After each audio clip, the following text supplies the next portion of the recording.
Someone who actually suggested something that could kind of be a compromise that I found interesting. And I know this isn't a guaranteed win. There's probably all these little details that you'd have to iron out for anything like this to work. But it's from Sean Baker, the guy who directed Tangerine and also the Florida Project. And he said, wouldn't it be great if Netflix offered a theatrical tier to their pricing plans? For a nominal fee, Netflix members could see Netflix films in theaters for free.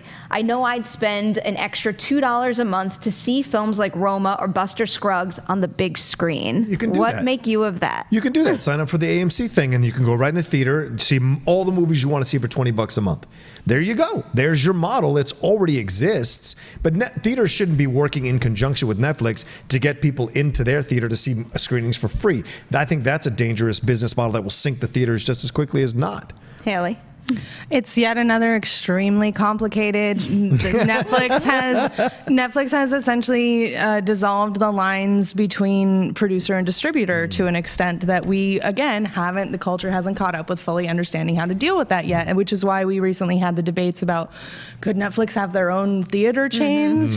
Is that against the Constitution? Or not the Constitution, but the law, you know what I mean? Like, we're like, is that illegal? I think that's illegal. Point of order. Point of order. Yeah, is that a monopoly? I think that kind of gets at it, though. It's that we need the rules overall to be changing. Right. I do think Baker is onto something, though. I don't necessarily think that the route with this kind of idea would be, oh, pay $2 extra and get the movies for free in theaters. But if there was some sort of theatrical tier, and again, I'm not saying I know the answer to the specifics of exactly what it would need to be in order for it to work, but I mean, that could be a happy medium between honoring the original Netflix business model, but also finding some sort of, middle ground with theaters and Netflix in order to get their product into theaters in a way that, I don't know, I guess it's kind of organic to what they're doing rather than forced. But then don't you worry that the studios start to strong-arm theaters and going, like, you got to show this movie. If you want this movie, you better show this movie. This is what they did back in the 30s and the 40s. They strong-armed theaters to take their other films so they could get the bigger films in their theaters, and that's where it becomes dangerous. This is the problem, though, and this is why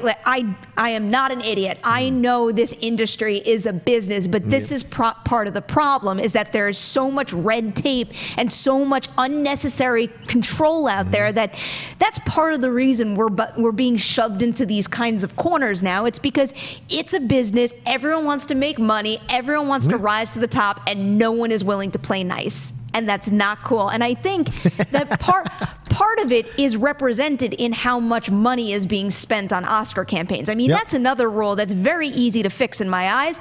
Limit the studios to spending a certain amount. Why has that not been done yet? Because that, to me, completely takes away what the meaning of an Oscar is if you're just like shelling out money all day in order to get it. And I know this is a little bit of a tangent, but that brings me back to one of your points, which was the idea of Netflix not revealing box office profits. I saw a whole bunch of people harping on that. And even though you guys know I love numbers and I want to know the answers to those questions, I don't even necessarily think that should even be a rule to have to reveal those, because, I mean, look at how the amount of money a movie made this year affected the conversation. But, I guess that's going to affect it no matter what, once you have a general idea how wide something went or how many people saw it. But I'm not so hung up on them releasing that kind of data in order to be accepted by the Academy.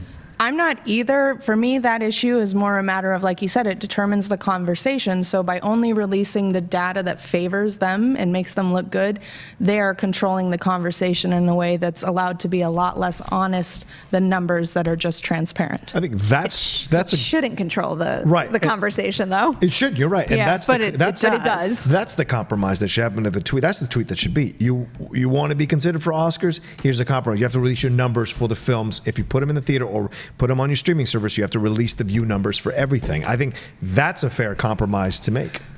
Good luck. Yeah, right, of course. But this is a conversation that will no doubt continue, and when this meeting happens, we will probably cover it. So get ready to discuss this further very soon.